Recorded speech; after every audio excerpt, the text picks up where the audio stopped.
Investir à plusieurs, bonne ou mauvaise idée?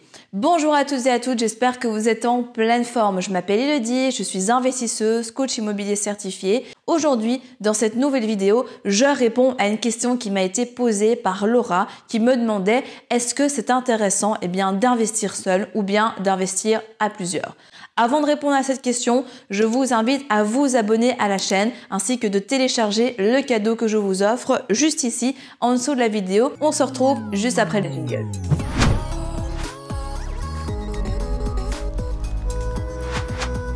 Investir à plusieurs peut effectivement avoir des avantages. Vous avez déjà investi, vous êtes bloqué parce que vous avez trop d'encours aux yeux des banques, etc.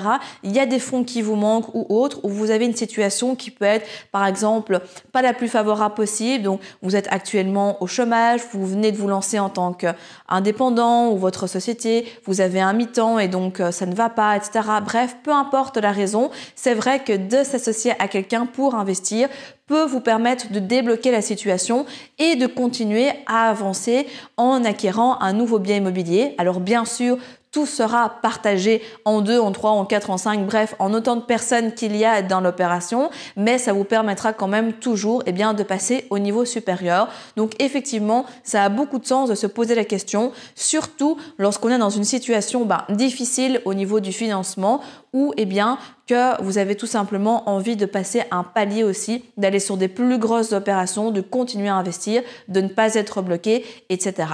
Maintenant, il y a évidemment un versant qui est négatif aussi par rapport à cette question-là. C'est qu'on peut très bien décider de s'associer au début avec quelqu'un avec qui ça se passe très très bien et puis du jour au lendemain, on a des problèmes. Du jour au lendemain, la personne décide qu'elle veut vendre. Oui, mais vous êtes en indivision. Donc, est-ce que vous voulez vendre ou pas? Comment ça se passe, etc. Bref, donc, il y a un moment qu'il faut être sûr que vous partagez la même vision, les mêmes souhaits parce que c'est un engagement qui dure dans le temps, c'est un engagement financier et malheureusement, quand tout se passe bien, c'est super, la vie est belle, mais quand arrivent des problèmes avec des locataires, avec des travaux qui n'étaient pas prévus, etc.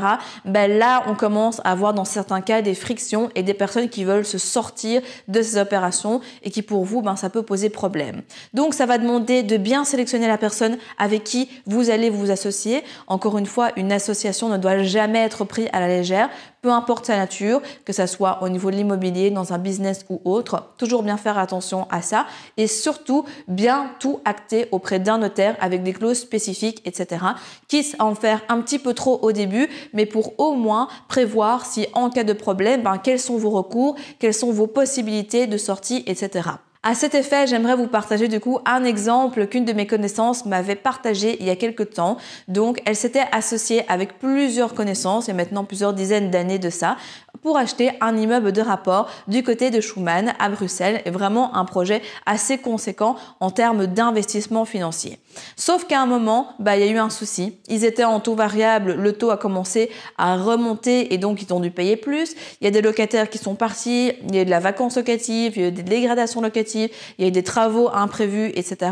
Bref, finalement, en fait, cet investissement qui était un super placement de base a commencé à devenir de plus en plus délicat et les 3 autres personnes n'ont tout simplement plus assuré les charges avec la personne avec qui elles étaient en indivision, donc la personne qui me raconte l'histoire. Ce qui est intéressant, c'est que du coup, là, c'était problématique et en fait, la personne qui me raconte ça m'explique qu'elle a décidé d'assumer la charge de crédit, de continuer, etc. Et finalement, jusqu'à pouvoir racheter les parts des personnes qui l'avaient complètement laissé tomber au bout d'un moment parce qu'elle savait qu'une fois le mauvais temps passé, ça allait être une opération hyper rentable et vraiment intéressante qui allait prendre beaucoup de valeur sur la durée, etc.